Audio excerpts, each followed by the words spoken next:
장대장TV 시청자 여러분 안녕하십니까? 장대장입니다. 긴급 속보를 알려드리겠습니다. 문재인 대통령이 국토교통부 장관인 김현미 장관을 호출을 했죠.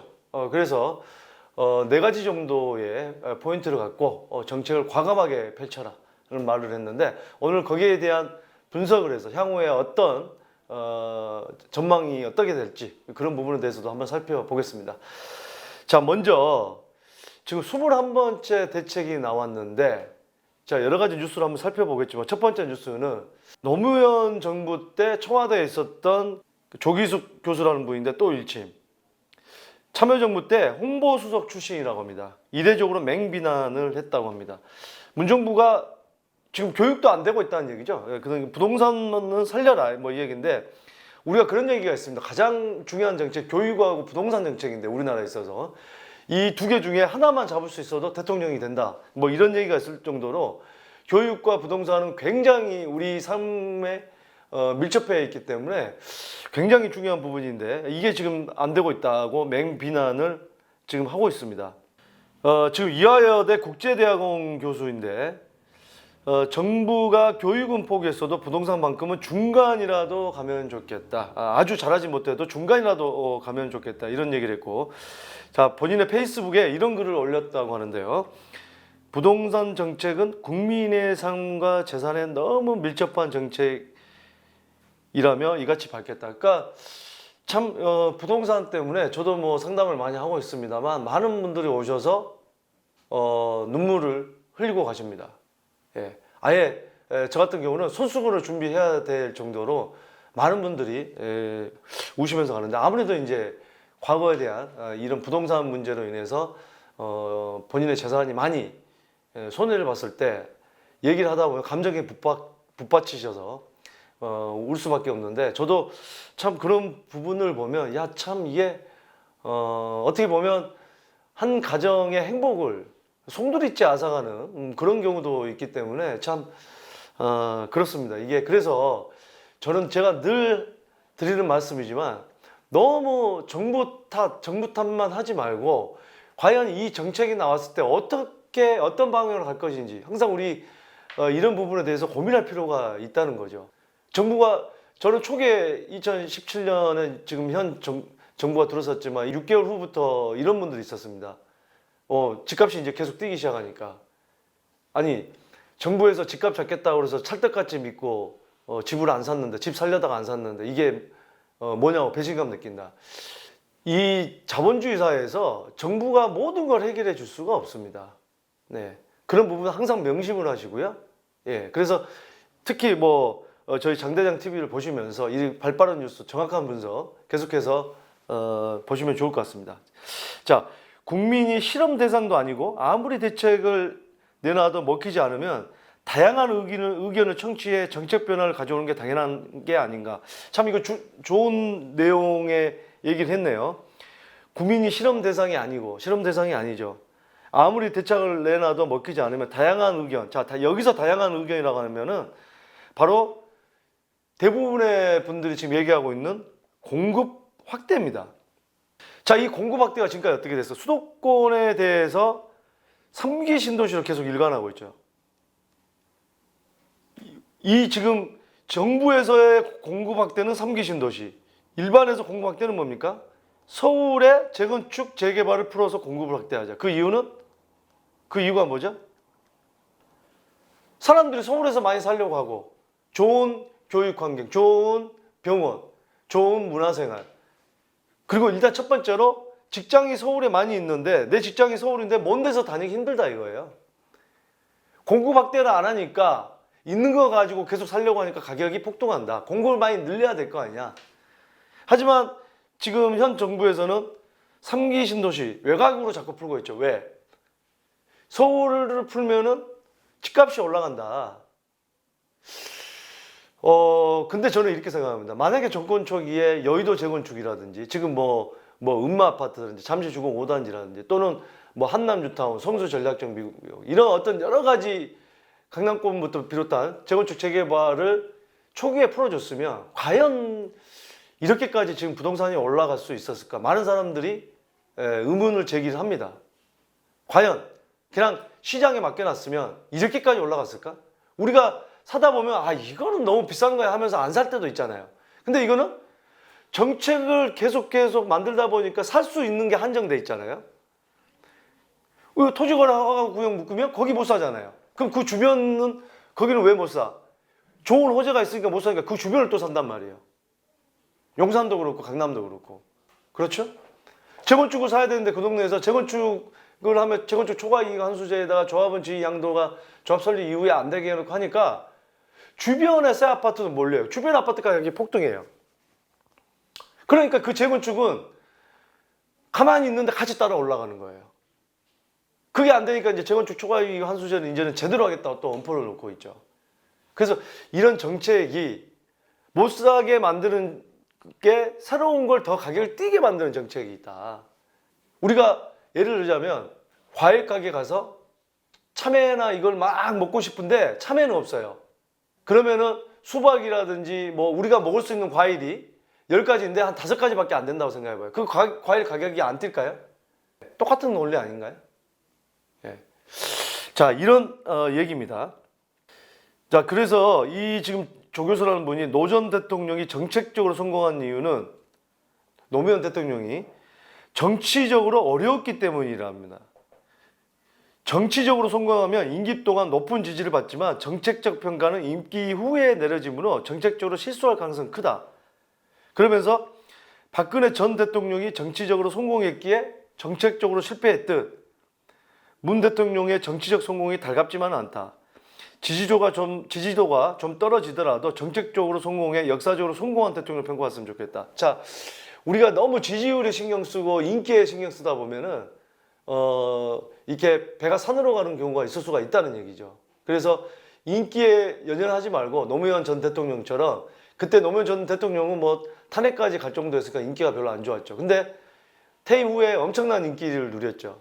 정책적으로나 순수한 모습이나 여러 가지 부분에서 그분들 그리워하는 분도 많아졌고 그래서 그렇게 되길 바란다. 이렇게 지금 얘기를 했는데 참 좋은 얘기를 한 것 같습니다. 자, 이런 내용도 있습니다. 대책 나왔어? 집값 또 오르나 봐. 부동산 심리는 오히려 악화. 참 이게 많은 분들이 아마 동의를 하실 겁니다. 자, 전적으로 이 지금 그 신문 기사를 대변해 주는 게 뭐냐? 이번에 6.17 대책 때 대거 조정 대상 지역을 편입을 시켰죠. 충주 대전까지도 한 번에 또 투기과열지구 인천의 일부 대전의 일부 투기과열지구로 편입시켰죠. 그날 조정 대상 지역 규제 지역에서 빠진 김포로 천안으로 엄청나게 당일날 투자자들이 몰려들었죠. 이건 뭐냐? 정책을 이미 신뢰하지 않는다는 얘기입니다. 관망하지도 않아요. 바로 갑니다. 왜? 이제는 또 비규조직이 또 오를 거니까 이게 뭐냐? 믿지 않는 신뢰가 없다는 거예요. 정책에. 그게 이게 지금 현 정부의 정책의 문제점입니다. 모든 게 실패로 돌아갔죠. 그래서 아까 조 교수도 다양한 목소리를 들으라 이런 얘기를 한 거고요. 자, 그래서 급기야 이제 지지율도 떨어지고 이제는 더 이상 안 되겠다 해서 문재인 대통령이 김병미 장관을 호출했습니다. 현미야 잠깐 좀 와봐. 오빠 나 혼내려고? 안 났죠 어제. 혼내지는 않았습니다. 네, 혼내지는 않은 것 같아요. 자, 하지만 4가지를 주문을 했습니다. 읽어봐요. 4가지를 주문을 했습니다. 자, 무슨 주문이냐? 첫 번째로 실수요자, 생애 최초 구입자, 전월세에 거주하는 서민들의 부담을 확실히 줄여야 한다. 서민들은 두텁게 보호해야 하고 그에 대한 믿음을 줘야 한다면서 저는 이렇게 생각합니다. 지금 세금을 어디에 걷고 있습니까? 부동산에 관계된 세금은? 이런 실수요자, 생애 최초 구입자, 전월세 이런 분들이 재산세를 냅니까? 종부세를 냅니까? 대부분의 분들이? 내지 않습니다. 다주택자 많이 가지신 분들이 지금 세금을 많이 내지 서민들의 부담을 줄인다는 게 뭘 줄이라는 얘기인지 저는 잘 모르겠지만 그러니까 우리가 이런 문구에 속지는 않아야 돼요. 기껏 해봐야 그러면 취득세인데 취득세가 뭐 지금 6억 이하는 1.1%인데 이거를 뭐 더 줄이라는 얘기인가요? 예. 공급을 이런 분들한테 많이 해주고 또 청약에 대한 부분도 가점 부분도 손질해야 된다. 이런 부분이 저는 나와야 된다고 봐요. 예, 이 부담을 줄여야 된다. 문구상으로는 굉장히 없는 사람을 이렇게 잘 해줘라 이렇게 대하는 문구 같지만 별 잘 해줄 게 없어요. 청약에 대한 가점에 대한 부분이나 공급 확대로 이어가야지. 특히 청년, 신혼부부, 생애 최초 구입자에 대해서는 세금 부담을 완화해주는 방안을 검토하라고 김장관에게 지시했다. 생애 최초 특별 공급 물량도 확대하라고 했다. 지금 뭐 보면은 특별 공급 물량도 상당히 신경을 쓰고 있습니다.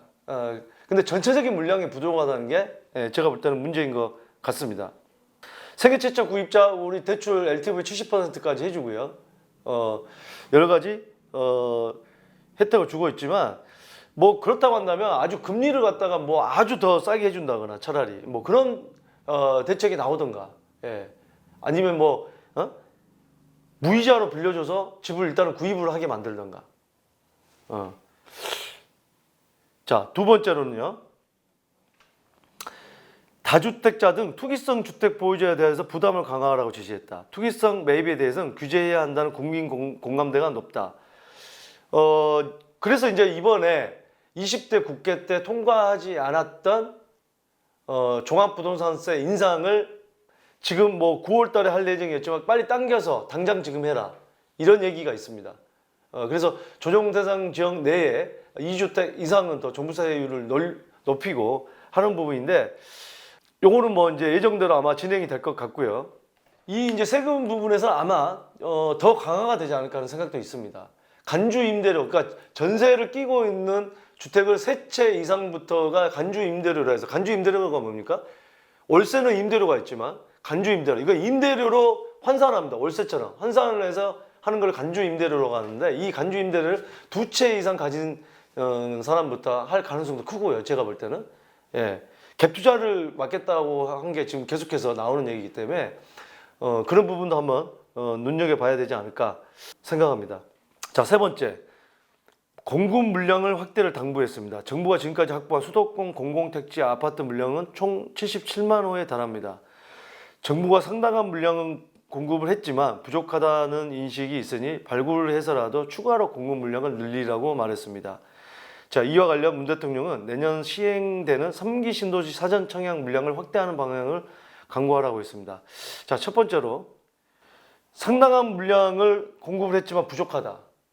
제가 볼 때는요, 3기 신도시가 들어서면은 지금 기존에 3기 신도시 주변에 있는 구도심은 집값 뚝 떨어집니다. 자꾸 이 지금 수도권에 공급을 하라. 이거는요, 또 다른 피해자를 양산을 할 수가 있습니다. 벌써 어떻습니까? 검단 신도시 옆에 구도심에 있던 그 아파트들 집값 안 올라간 지 수년 전부터 안 올라갑니다. 일산도 마찬가지 아닌가요? 네. 근데 그 주변에 또 늘리면은 또 피해자를 양산하는 거지. 자꾸 공급만 늘려서 정부가 이렇게 열심히 당신들을 위해서 집값 잡기 위해서 열심히 노력하고 있다. 아까 뭐라고 했습니까? 그 조기숙 교수가 인기에 연연하지 말라고 실질적인 정책을 펼쳐서 지금 욕을 좀 먹더라도 퇴임 후에 정말 정책을 잘 폈구나, 퇴임 후에 인기 있는 정부가 되라고 그 일침을 가했지 않습니까? 그 부분을 다시 한번 생각할 필요가 있고, 정말 이 부동산 관련된 정책을 펴신 분들은 정말 제가 볼 때 실무 전문가들이 가야 됩니다. 제가 볼 때는. 예. 자꾸 펜대 잡고 교수하고 공무원 하던 분들이 자꾸 그분을 무시하는 게 아니고, 그런 분들도 실전 경험이 좀 있는 분들이 그걸 역할을 해줘야 실질적으로 어떤 게 필요하고 어떤 게 하는지 아는 거지. 자꾸 통계만 가지고 하는 거는, 우리가 뭐 그렇게 통계만 가지고 모든 게 잡힐 것 같으면 통계만 가지고 투자도 다 해서 성공하죠. 통계가 맞나요? 이 부동산이라는 거는 심리가 어디로 가는지 그걸 먼저 예측을 잘 할 수 있어야 돼요. 근데 지금 그게 안 된다는 거죠. 자, 네 번째로 마지막으로 문 대통령이 현미야, 반드시 집값을 잡겠다는 의지가 중요해. 오빠 얘기 잘 들어. 오빠가 있잖아.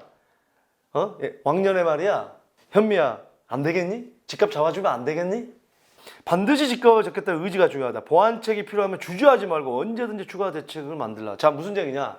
21번째 대책을 내면서 너무 피곤한 거 알아. 또 국회의원 선거 때 본인의 지역구인 고양시로 가려다가 여론이 악화돼서 못 간 거 알아. 당신 너무 힘든 거 알아. 힘든 거 아는데 조금만 더 열심히 해주면 안 되겠니? 포기하지 않으면 안 되겠니? 안 되겠니? 이런 네 가지를 얘기를 했다고 합니다. 자, 과연 어떻게 달라질지. 제가 볼 때 다주택자에 대한 세금의 부분은 확실하게 진행이 될 것 같고, 글쎄요, 나머지 정책은 공급을 확대한다. 서울 중심권의 공급을 확대하지 않은 이상 또 새로운 피해자만 양산될 뿐이라고 저는 생각합니다. 네, 이런 와중에 은행 자금 요동, 예금 10조 해야. 자, 이건 뭐냐? 제가 볼 때는 이제 적금이나 뭐 이런 걸 해야겠다. 대기자금 24조 폭증. 대기자금이 뭡니까? 증시, 부동산. 갑자기 돈들을 대기하고 있어. 뭐냐면은 지금 여차하면 어딘가 투자를 하겠다는 거예요. 그만큼 예금 금리가 바닥이고 경기가 여러 가지 안 좋기 때문에 자꾸 이제 투자로 사람 경제가 안 좋을 때는요, 투기성, 사행성, 이게 심리가 올라갑니다. 여러분 생각해 보세요. 여러분 사업하는 거 또는 지금 실직하신 분들 또는 뭐 무급휴가 받으신 분들, 돈 안 벌리면 이게 잠이 옵니까? 사람의 심리는 돈 있는 사람도 돈이 안 벌리면 불면증에 걸립니다.